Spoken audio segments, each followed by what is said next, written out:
अब चिराग को भाई को ये तय करना है कि बंच ऑफ थॉट के पुर्जे के साथ रहेंगे या संविधान निर्माता जो बाबा साहब अम्बेडकर ने जो लिखा है उसका साथ देंगे। मैं धन्यवाद जरूर करूंगा मेरे छोटे भाई तेजस्वी का कि जिस तरीके से उन्होंने निमंत्रण दिया, और मेरे पिताजी और लालू जी का एक लंबे समय से एक व्यक्तिगत उनकी दोस्ती भी रही, दोनों मित्र रहे और लंबे समय दोनों ने साथ में काम भी किया। तेजस्वी यादव ने चिराग पासवान की तरफ हाथ बढ़ाया है और चिराग पासवान ने इस बढ़े हुए हाथ पर थैंक यू कहा है। बड़ा सवाल है कि पारिवारिक क्लेश के बाद, एलजेपी की त्रासदी के बाद, एलजेपी की क्राइसिस के बाद चिराग पासवान का राजनीतिक भविष्य क्या होगा? क्या चिराग पासवान महागठबंधन में जाएंगे? और अगर चिराग पासवान महागठबंधन में जाते हैं तो फिर क्या उसके बाद महागठबंधन मजबूत होगी? सवाल कई हैं और इन्हीं सवालों का जवाब ढूंढने के लिए आज हम इस वीडियो में आपको पूरी जानकारी देने जा रहे हैं। चलिए सबसे पहले जानते हैं कि इस बड़ी खबर के बाद पॉलिटिकल रिएक्शन क्या आ रहे हैं। जो काम किया है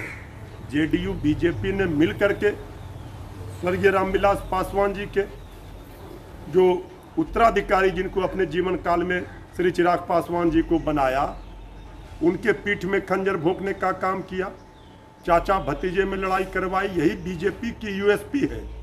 जेडीयू की खरीद फरोख्त तोड़ फोड़ करके छोटे दलों को परेशान करते हैं, उनका अस्तित्व समाप्त करने का प्रयास करते हैं। ये चिराग पासवान जी को अब तय करना होगा। बिहार की राजनीति में दो युवा नेता, चिराग पासवान जी और तेजस्वी यादव जी, ये दोनों ही अनुकंपाई राजनीति कर रहे हैं। बीते विधानसभा के चुनाव में तो एक युवा नेता ने दूसरे युवा नेता का इस्तेमाल कर ही लिया। चिराग पासवान जी ने राजद की बी टीम बनकर उनको खूब मदद पहुंचाई, लेकिन परिणाम क्या हुआ? नकारात्मक राजनीति का परिणाम यही हुआ कि जनता ने इनको राजनीतिक रूप से आज हाशिए पर ला दिया। पार्टी भी टूट चुकी है, परिवार में भी इतनी कलह है। अब देखना यह है कि तेजस्वी यादव जी चिराग पासवान जी की मदद किस तरह से करते हैं। वैसे अगर ये दोनों साथ भी आ जाएं तो कोई फर्क नहीं पड़ेगा, क्योंकि वो कहावत है ना, शून्य के बगल में यदि शून्य लगा भी दिया जाए तो वो शून्य ही रहता है, 100 नहीं बन जाता है। देखिए, बिहार की राजनीति के लिए ये बड़ा ही सुखद पल होगा जब तेजस्वी यादव जी और चिराग जी एक साथ आ जाए। दोनों भाई जब एक साथ होंगे, नए समीकरण बनेंगे, नई ताकत बनेगी और बिहार की राजनीति एक नया करवट लेगी। फिर आप देखिएगा ये धर्म के नाम पर समाज में आग लगाने वाले लोग कैसे औंधे मुंह गिरेंगे। ये में मात्र 4 दल हैं, Bharatiya Janata party, Janata Dal United, VIP और हम। और बाकी कौन कहां जाता है, कहां आता है, व्याकुल भारत बने हैं, उससे एनडीए को कुछ लेना देना नहीं। देखिए, पूरे विधानसभा चुनाव के दौरान नेता प्रतिपक्ष तेजस्वी यादव जी और चिराग पासवान जी का आंतरिक गठबंधन था, और एक चीज स्पष्ट हो गई कि गठबंधन के बावजूद जब ये सत्ता में नहीं आ सकते हैं तो अब खुले तौर पे भी गठबंधन करें, कोई फर्क नहीं पड़ने वाला है। बिहार की जनता काम के नाम पर वोट करती है और बिहार की जनता जानती है कि उनके लिए काम सिर्फ और सिर्फ एक चेहरा कर सकता है, उसका नाम माननीय मुख्यमंत्री नीतीश कुमार है। तो बता दें कि बेशक एनडीए का जो खेमा है चिराग पासवान के महागठबंधन की तरफ बढ़ते कदम के बाद असहज हो गया है, लेकिन आपको बता दें कि चिराग पासवान के लिए भी महागठबंधन की डगर आसान नहीं रहने वाली है, क्योंकि एक तो उनको छोटे भाई तेजस्वी की अगुवाई में काम करना होगा और चिराग पासवान जो अपने आप को सीएम कैंडिडेट या बड़े नेता के तौर पर उभारने की कोशिश कर रहे हैं, उनके लिए मुश्किल होगा कि छोटे भाई तेजस्वी की अगुवाई में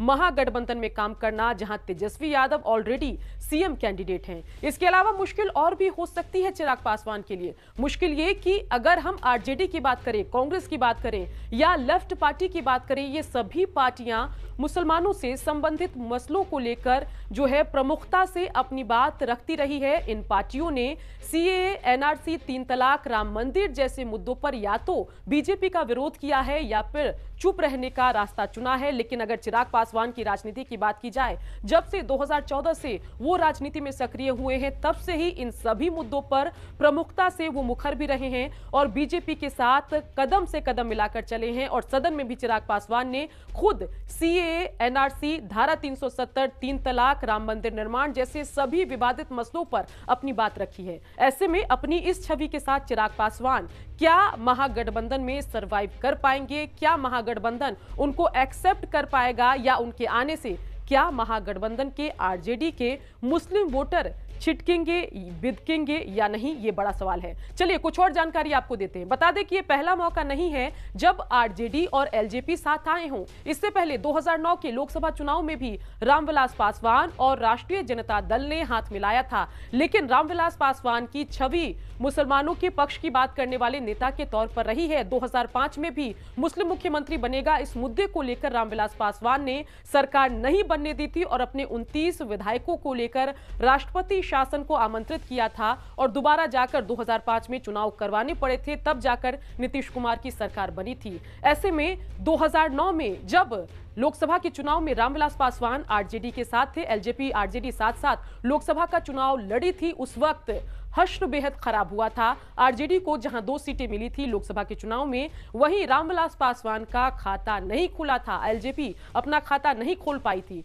अब जब दोबारा एक खिचड़ी पकती दिख रही है चिराग पासवान और तेजस्वी यादव में, तो देखना होगा कि ये खिचड़ी जो है जनता को पसंद आती है या नहीं। चलिए आंकड़े कुछ और आपको बताते हैं। अगर वोटों की सियासत की बात करें, जातीय समीकरण की बात करें, धार्मिक परसेंटेज की बात करें, तो आपको बता दें कि बिहार में आरजेडी के जो कोर वोटर हैं वो मुस्लिम और यादव हैं। मुस्लिम की आबादी 16% के आसपास है, यादवों की आबादी 14% है। और ऐसे में अगर एलजेपी के या हम कहें कि रामविलास पासवान के जो पासवान वोटर हैं वो चिराग के पक्ष में जाते हैं, तो 6% के आसपास जो वोटर हैं वो महागठबंधन में कन्वर्ट होंगे अगर चिराग पासवान उनके साथ जाते हैं। और इससे महागठबंधन में 36% वोटरों की संख्या हो जाएगी। एक और 30% एमवाई कॉम्बिनेशन आरजेडी का और 6% पासवान वोटर चिराग पासवान का। और जो आरजेडी है वो सहज स्थिति में आ जाएगी, सरकार बनाने की स्थिति में आ जाएगी। बता दें कि इस बार जब 2020 के विधानसभा चुनाव हुए तो तेजस्वी सिर्फ 12,000 कम वोटों की वजह से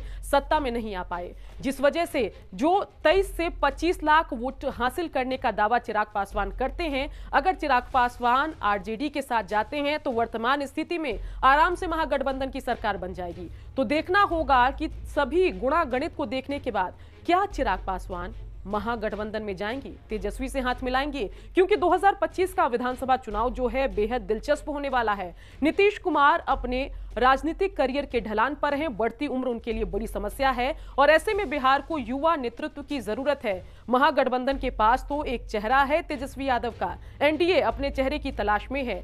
देखना होगा कि क्या ये दोनों युवा नेता एक साथ मिलकर 2025 के चुनाव में नीतीश कुमार को चुनौती देंगे या चिराग पासवान एनडीए में रहकर तेजस्वी यादव को चुनौती देंगे। बिहार की खबरों के लिए आप देखते रहिए।